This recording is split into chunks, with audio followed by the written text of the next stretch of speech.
શ્રદ્ધા, બોલો. આજે શું બનાવ્યું? આજે બનાવવાનું છે ખાજા. ઓહો, સુરતી ખાજા. સુરતી સરસિયાના ખાજા. સુરતી સરસિયાના ખાજાની પરફેક્ટ માપ સાથેની રેસીપી હું તમને બતાવીશ. રેસીપી પૂરી જોજો. તમારે એકદમ સુરત જેવા ખાજા ઘરે બનાવી શકશો. એ 100% હું તમને કહું. બધું જ હું તમને માપ ટુ માપ, સ્ટેપ ટુ સ્ટેપ બતાવીશ. તો ચાલો આપણે ચાલુ કરીએ. તો એના માટે મેં 500 ગ્રામ મેદો લીધો, એને આપણે ચાળી દઈએ. આ મેદો 4 કપ મેદો થશે. 500 ગ્રામ આપણા જે આ મેજરમેન્ટના કપ આવ્યું ને એ પ્રમાણે 4 કપ મેદો થશે. 1 2 3 આ 4 4 કપ થઈ ગયા એમ ને? પરફેક્ટ. 500 ગ્રામ મેદો કમ્પ્લીટ માપ જ આવે.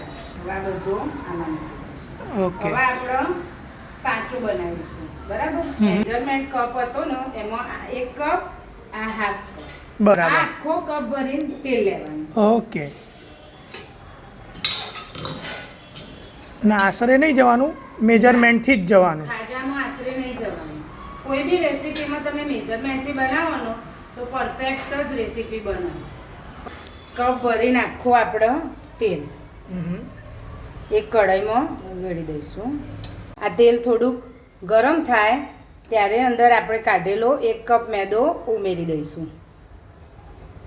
આ લોટને આપણે તેલમાં શેકવાનો. ગોલ્ડન બ્રાઉન થાય ને ત્યાં સુધી આપણે આનો શેકવાનો. મીડિયમ ટુ લો ફ્લેમ ઉપર આપણો લોટનો શેકવાનો. સતત હલાવતા જઈને લોટનો ગોલ્ડન બ્રાઉન થાય ત્યાં સુધી શેકવાનો. જેમ જેમ શેકાશે ને એમ એમ લોટ હલકો થતો જશે. જો આ રીતનું આપણો લોટ શેકાશે. હવે આપણા લોટ એકદમ ચડી ગયો હોય, લાઇટ ગોલ્ડન કલર આવી ગયો હોય, પિંકીશ. હવે આપણે ગેસ બંધ કરી દેવાનો. આનો ઠંડુ થવા દેવાનું. ત્યાર સુધી આપણે હવે ખાજા માટેનો લોટ બાંધી દઈએ. બરાબર? બરાબર. હવે આપણે ખાજા માટેનો લોટ બાંધીશું.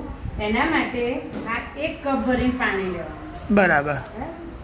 મોટો કપ. જે લોટ હતો ને એ રહ્યો 1 કપ. બરાબર. આ કપ ભરીને પાણી લેવાનું.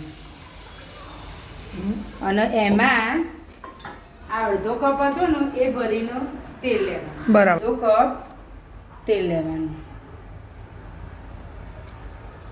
અને આનો ઉકાળવાનું.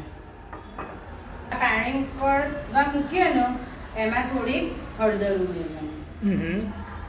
સ્વાદ પ્રમાણે મીઠું. બરાબર. અને આ બધું મિશ્રણ ઉકળવા દેવાનું. આ લોટ બાંધવાની એક પ્રોસેસ છે. આ પ્રોસેસથી જ તમારે ખાજાનો લોટ બાંધવો પડે, નહીં તો તમારા ખાજા હારા ના થાય. બરાબર.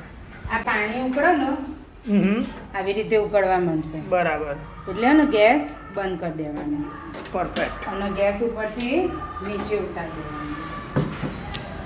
ગેસ પરથી નીચે ઉતારીને આ મિશ્રણમાં થોડોક કાટા સોડા નાખવાનો.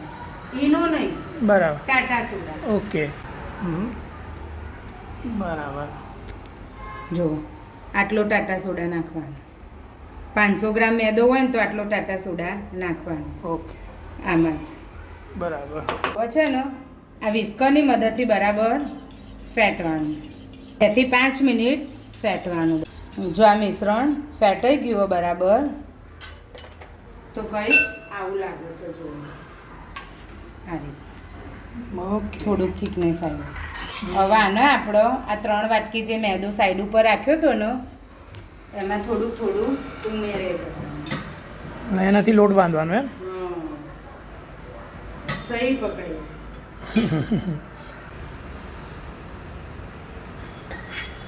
આ કમ્પ્લીટ માપ. 500 માપમાં તમે આટલું માપ લેશો ને બધું પતી જ જશે. બરાબર. ભાઈ તમારે જરૂર પડે તો તમે ઉપરથી પછી પાણી થોડું ઉમેરવાનું. શકો, પણ એ થોડું ગરમ કરીને જ ઉમેરવાનું. બરાબર. ઠંડુ પાણી નહીં નાખવાનું. ના, સાંચામાં મસાલા કરીશું ને ઓહ, ત્યાં સુધીમાં ઠંડુ થઈ થઈ જશે. હવે આને સાઈડ ઉપર મૂકી એ ઠંડુ થાય ત્યાં સુધી આ સાંચામાં આપણે મસાલો કરીશું. તો જો આ આપણો શેકેલો મેદો. હવે આમાં આપણે મીઠું સ્વાદ પ્રમાણે, કાળા મરી પાવડર, બરાબર, કાળા મરી પાવડર. આમાં મરી વધારે આવે, મરીની જ તીખાશ હોય એટલે આ 2 થી 3 ચમચી જેટલા કાળા મરી પાવડર લીધા. અને આપણને તીખું થોડું વધારે જોવો એટલે સફેદ મરી પાવડર, બરાબર, 3 ચમચી સફેદ મરી. મરીની ક્વોન્ટિટી તમે તમારા ટેસ્ટના હિસાબે વધારે કે ઓછી કરી શકો છો, પણ સફેદ મરી તમે નાખવાનું તો તીખાશ થોડી વધી જાય. 3 ચમચી જેટલા સફેદ મરી એમાં નાખી દેવાના અને બરાબર મિક્સ કરી દઈશું. હવે આ સાંચો આપણો તૈયાર થઈ ગયો. હવે આપણો લોટ બી ઠંડો થઈ ગયો. બરાબર. ખીચડીનો લોટ બાંધી દઈશું. આપણા લોટની કન્સિસ્ટન્સી પેલા રોટલીના લોટ જેવી Okay. જુઓ, આવો ઢીલો જ જુઓ. બરાબર, જેટલું મસળશો ને એટલા ખાજા સરસ થશે. બરાબર. એટલે મસળવો જરૂરી છે, બહુ જ જરૂરી છે. 5 થી 7 મિનિટ ઘડિયાળનો ઓકળો જોઈને મસળવાનો. બરાબર. અને એ આમ ધીમું ધીમું નહીં, આમ વજન આપી આપીને મસળવાનું. ગમે એટલું સ્મૂથ થવા માંડે ધીરે, જેમ મસળો એમ સ્મૂથ થાય. હા, મસળતો મસળતો 5 થી 7 મિનિટ થઈ ગઈ. જો એકદમ સ્મૂથ ડો થઈ ગયો. આવો સ્મૂથ ડો જુઓ આપણો. હવે આને આપણે તાસમાં લઈ લઈશું અને આગળની પ્રોસેસ કરીશું. આ લોટ આમાં આમ ફેલાઈ દેવાનો. જેટલો બને ને એટલો ફેલાવાનો. એટલો પોળો કરવાનો. હવે આ આપણું આપણે બનાવ્યું હતું ને મરીવાળું મિશ્રણ, આ મરીવાળા મિશ્રણને પતલી પતલી પરતોમાં લગાવવાની. આવી રીતે જો આવી રીતે લગાવી દીધું મરીનું એક, પછી આનો આમ વાળવાનું. હા, પાછું આના ઉપર લગાવવાનું. બરાબર. એટલે જેટલા પડ વધારે બનાવીએ એટલું ખાજા ક્રિસ્પી થાય, પડવાળા થાય. બરાબર. આનું પાછું આમ વાળીશું.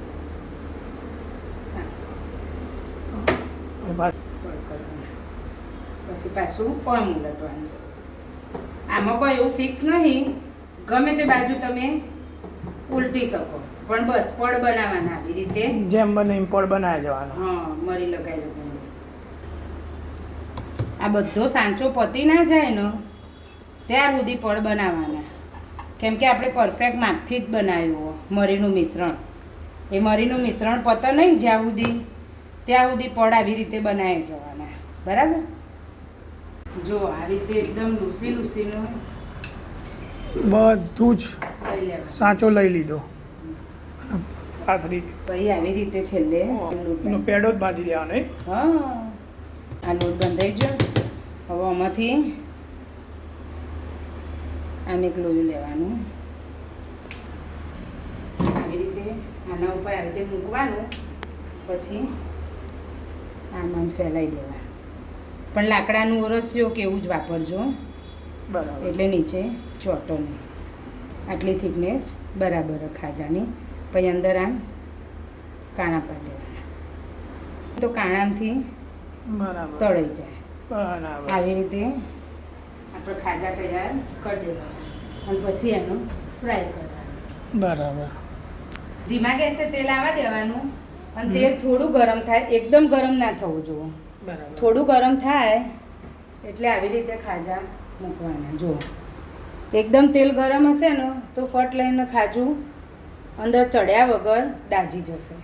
બરાબર. એટલે આવી રીતે એકદમ ધીમા ગેસ તેલમાં ચડવવાના, મીડિયમ ટુ લો ફ્લેમ પર. જો ધીમા ગેસે આવી રીતે ગોલ્ડન બ્રાઉન થાય ત્યાં સુધી તળવાના. પછી આવી રીતે કાણાવાળામાં કાઢી લેવાના. તો ઠંડા થશે ને એટલે એકદમ ક્રિસ્પી થઈ જશે. આપણા ખાજા રેડી થઈ ગયા હોય તો હું તમને એક આ તોડીને બી બતાવી દઉં. જુઓ જુઓ પડ જુઓ, અંદર એક એક પડ બનાવ્યું. આ રીતે મેં ખાજાની આખી રેસીપી આપી દીધી. તો રસ છ ત્યાં સુધી ટ્રાય કરી ખાઈ લેજો, બહુ જ મજા આવશે.